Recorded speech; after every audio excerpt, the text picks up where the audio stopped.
अस्सलाम वालेकुम मेरे डॉक्टर्स, कैसे हैं आप? उम्मीद करता हूँ खैरियत से होंगे। मैं हूँ आपका host doctor juice and I am here to teach some basic concepts, some tips and tricks of the medical knowledge. और यहाँ मेडिकल नॉलेज से मुराद वो बेसिक नॉलेज है जो हर डॉक्टर के पास होना ज़रूरी है, रिस्पेक्टिवली कि वो किस फील्ड में या किस लेवल पर काम कर रहे हैं। ये बेसिक नॉलेज न सिर्फ आपको एक अच्छा डॉक्टर बनाएगा बल्कि आपको जल्द अज जल्द लर्निंग से अर्निंग तक का सफ़र तय करने में भी हेल्प करेगा इंशाल्लाह। आज की इस वीडियो में हम जिस टॉपिक पर बात करेंगे वो है blood transfusion and it's components, यानी कि इसके कंपोनेंट्स को हम किस तरह से और किस कंडीशन में ट्रांसफ्यूज़ करते हैं। इससे पिछली वीडियो में हमने डिस्कस किया था कि blood grouping and cross matching जो है वो किस तरह से करते हैं और कौन कौन से रूल्स हैं जिनके तहत हम ब्लड ट्रांसफ्यूजन करते हैं। तो आज की वीडियो में हम उससे थोड़ी सी आगे की बात करेंगे कि ब्लड ट्रांसफ्यूजन और ब्लड कंपोनेंट ट्रांसफ्यूजन जो है वो किन किन कंडीशन में की जाती है। तो इसमें सबसे पहले हम देखते हैं कि होल ब्लड जो है वो किन पेशेंट्स को लगाते हैं। तो होल ब्लड के बारे में सिर्फ दो चार याद रखने की बातें ये हैं कि इसमें स्पेशली हमने उन पेशेंट्स का ख्याल रखना होता है जो CKD या CCF के पेशेंट्स होते हैं, right. CKD stand for chronic kidney disease and CCF stand for congestive cardiac failure. तो ये पेशेंट जो है ये ऑलरेडी फ्लूइड ओवरलोड की कंडीशन में होते हैं। तो ऐसे पेशेंट्स में हमने कोशिश करनी है कि हमें ब्लड में से जो प्रोडक्ट चाहिए वही प्रोडक्ट स्पेसिफिकली हम इन पेशेंट्स को ट्रांसफ्यूज़ करें। फॉर एग्ज़ाम्पल, अगर कोई पेशेंट अनीमिया का है यानी उसकी HB कम है तो हमें उसमें पैक सेल वॉल्यूम जो है वो हेल्प करेगा, जिसमें कंसनट्रेटेड RBCs होंगे। बाकी जो उसके कंपोनेंट्स हैं उनको हम माइनस कर देंगे, राइट। अगर कोई ऐसी कंडीशन है जिसमें आपको होल ब्लड ट्रांसफ्यूज़ करना पड़ रहा है, आपके पास कोई सहूलत नहीं है जहाँ पे आप ब्लड के जो प्रोडक्ट्स हैं उनको अलहदा कर सकें, तो उस कंडीशन में आप ये कर सकते हैं कि इसको कंबाइन कर दें विद डायूरेटिक, यानी लूप डायूरेटिक जो फ्यूरोसेमाइड होता है उसको आप कंबाइन करके दे दें विद ब्लड ट्रांसफ्यूजन। तो ये एक आखिरी हरबा है कि मतलब कोई इमरजेंसी सिचुएशन है या कुछ ऐसा है जिसमें आप ब्लड प्रोडक्ट नहीं हासिल कर पा रहे और आपको होल ब्लड ट्रांसफ्यूज़ करना पड़ रहा है in the patients of congestive cardiac failure और CKD। तो उन पेशेंट्स में आप डायूरेटिक कवर के साथ जो है वो ब्लड ट्रांसफ्यूज़ कर सकते हैं। या ऐसे पेशेंट्स जो बहुत ज़्यादा एनीमिक हैं, जिनकी HB बहुत ज़्यादा कम है, वो भी फ्लूइड ओवरलोड वाली कंडीशन में होते हैं, और उनमें भी जब आप ब्लड ट्रांसफ्यूजन करते हैं तो प्रेफरेबली पैक सेल वॉल्यूम करनी चाहिए। अगर नहीं होल ब्लड ट्रांसफ्यूज करना है तो उसमें आप लूप डायूरेटिक्स जो है वो साथ यूज़ करेंगे। उसके बाद जो सेकंड इसका प्रोडक्ट है वो है पैक सेल वॉल्यूम, राइट। जब होल ब्लड को सेंट्रीफ्यूज किया जाता है तो उसके रिज़ल्ट में जो हमें प्रोडक्ट्स मिलते हैं उसमें सबसे पहला जो प्रोडक्ट है वो है pack cell volume, right. Pack cell volume जैसे नाम से ही ज़ाहिर है कि इसमें सिर्फ RBCs होते हैं पैक, और इसके अलावा जो ब्लड के कंपोनेंट्स हैं उनको हम माइनस कर देते हैं और इसमें प्योरली RBCs ही होते हैं, राइट। और जब आप एक पैक सेल वॉल्यूम किसी को ट्रांसफ्यूज़ करते हैं एडल्ट पेशेंट को, तो उसके बेनिफिट के तौर पे उसको 1 point of HB and 3% of haematocrit जो है वो इंक्रीमेंट मिलता है, राइट। ये एक रफ़ एस्टिमेशन है, ज़रूरी नहीं है कि यही होगा सारा कुछ। कंडीशन जो है वो वेरी करती हैं। हो सकता है पेशेंट का वेट ज़्यादा हो, या हो सकता है कि ब्लड ट्रांसफ्यूज़ करते हुए कुछ ब्लड जो है वो वेस्ट हो जाए, इस तरह के प्रॉब्लम हो सकते हैं। तो this is not hard and fast, लेकिन क्लिनिकली आपको रफली पता होना चाहिए कि एक पिंट जो है वो ट्रांसफ्यूज़ करने से, यानी कि 500 ml ट्रांसफ्यूज़ करने से आपको ये वाला बेनिफिट होगा, राइट। जो नेक्स्ट ब्लड प्रोडक्ट है वो है FFP, यानी फ्रेश फ्रोज़न प्लाज्मा। जैसा कि नाम से ही ज़ाहिर है कि ये फ्रेश होगा और फ्रोज़न होगा, राइट। इसको -8 डिग्री सेंटीग्रेड पे फ्रीज़ किया जाता है और स्टोर किया जाता है, राइट। और इसके अंदर ऑल क्लोटिंग फैक्टर्स जो है वो एंड इम्यूनोग्लोबुलिन्स होते हैं, यानी इसके अंदर जो है वो तमाम क्लोटिंग फैक्टर्स होते हैं और इम्यूनोग्लोबुलिन्स होते हैं, यानी प्रोटीन्स होती हैं।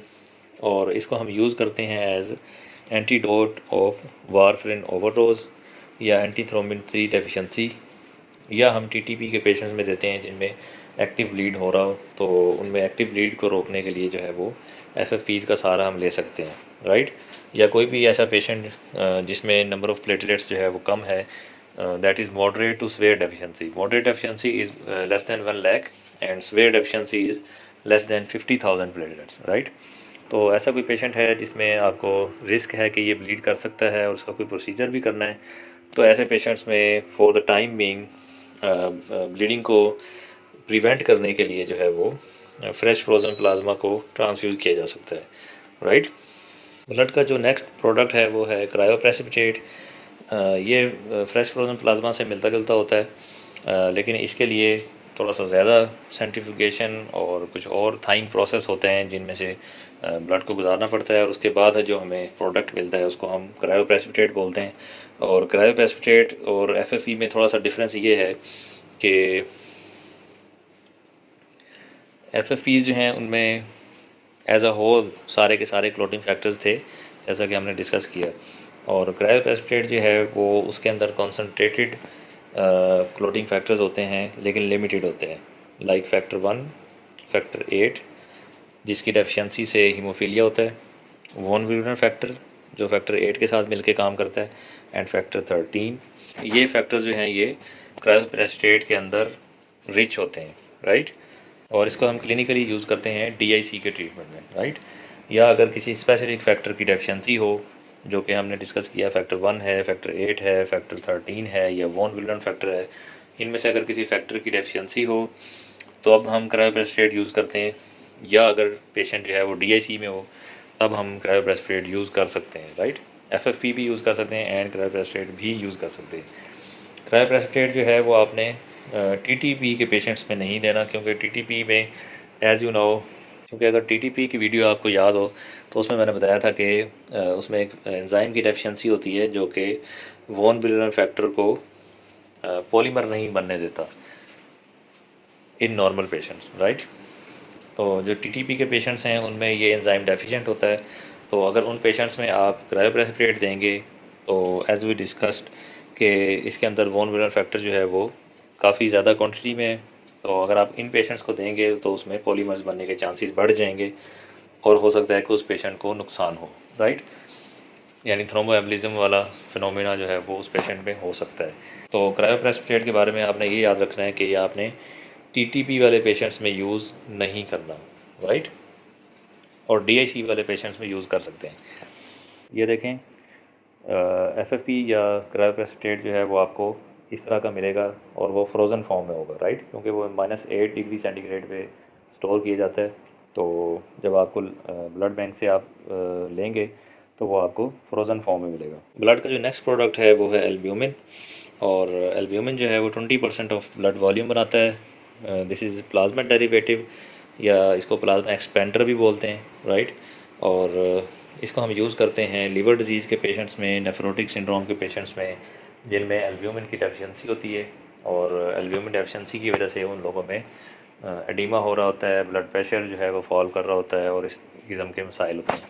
तो उन लोगों को ट्रीट करने के लिए हम एल्ब्यूमिन यूज़ करते हैं, और एल्ब्यूमिन जो है वो आपको कमर्शियली 20% की प्रिपरेशन में मिलता है, and it is either 50 ml और 100 ml प्रिपरेशन, राइट।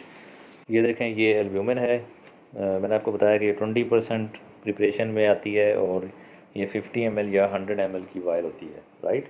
अब हम डिस्कस करते हैं कि ब्लड ट्रांसफ्यूजन से, या ये जो हमने कंपोनेंट्स ऑफ ब्लड ट्रांसफ्यूजन देखे हैं, इन सब को ट्रांसफ्यूज़ करने से कौन कौन सी कॉम्प्लिकेशंस हैं जो पेशेंट में देखने में आ सकती हैं। तो उसमें नंबर 1 है ट्रॉली, TRALI, यानी transfusion related acute lung injury, या हो सकता है कि पेशेंट टैको में जाए, transfusion associated circulatory overload, right. ये दोनों कंडीशन जो हैं ये मिलती जुलती हैं, और इनका डिफरेंस हम देख लेते हैं। ये देखें, ये दोनों कंडीशंस हैं जो मैंने आपको बताई कि either patient can go into trolley form और इन टैको कंडीशन। जैसे नाम से ही ज़ाहिर है कि ट्रॉली जो है वो ट्रांसफ्यूजन एसोसिएटेड लंग इंजरी है, तो इसमें लंग्स में प्रॉब्लम आएगा, राइट। और टैको जो है उस पर हार्ट पे प्रॉब्लम आएगा। तो इनके सिम्टम्स जो हैं ये आप देख लीजिएगा। इसमें जो नोट करने वाली चीज़ है वो ये है कि सर्कुलेटरी ओवरलोड जो है वो यहाँ पे मिलेगा आपको, यहाँ पे सर्कुलेटरी ओवरलोड नहीं होगा, राइट। मोर और लेस पेशेंट की जो प्रेजेंटेशन है वो एक्यूट डिस्निया होगा और इस किस्म की सिम्टम्स होंगी। पेशेंट की जो सिम्टम्स हैं वो मोर और लेस एक जैसी ही होंगी।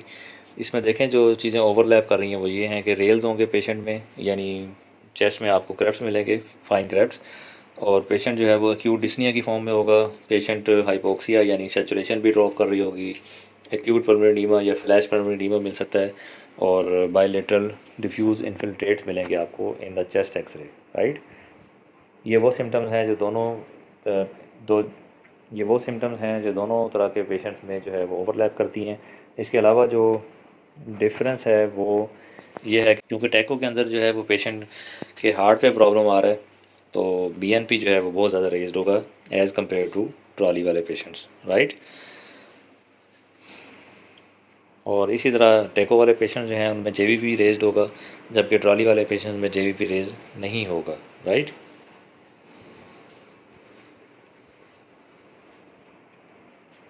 और टेको वाले पेशेंट्स जो हैं वो डायूरेटिक्स को अच्छा रिस्पॉन्ड करेंगे as compared to trolley patients. इसके बाद जो नेक्स्ट प्रॉब्लम है जो पेशेंट फेस कर सकते हैं वो एनाफिलैक्सिस है, यानी ड्यूरिंग ब्लड ट्रांसफ्यूजन जो है पेशेंट को एनाफिलैक्सिस हो सकता है, यानी सीवियर एलर्जी हो सकती है। तो एनाफिलैक्सिस का जो मैनेजमेंट है उसके लिए मैं एक अलग वीडियो बनाऊंगा कि एनाफिलैक्सिस के पेशेंट को आपने किस तरह से मैनेज करना है। तो यहाँ पे आप ये रजिस्टर कर लें कि during blood transfusion patient can go in anaphylaxis. इसके अलावा कुछ इन्फेक्शंस हैं जो पेशेंट को ट्रांसफ़र हो सकते हैं during blood transfusion, that is hepatitis B, hepatitis C, HIV, syphilis and malaria, right. I hope आपको इस वीडियो से फ़ायदा होगा। इसको लाइक एंड शेयर कर दीजिएगा ताकि दूसरे लोगों तक पहुंच सके। चैनल को सब्सक्राइब कर लीजिएगा ताकि नई आने वाली वीडियोस आप तक पहुंच सकें। Till the next video, I am doctor Jose. अल्लाह हाफिज़।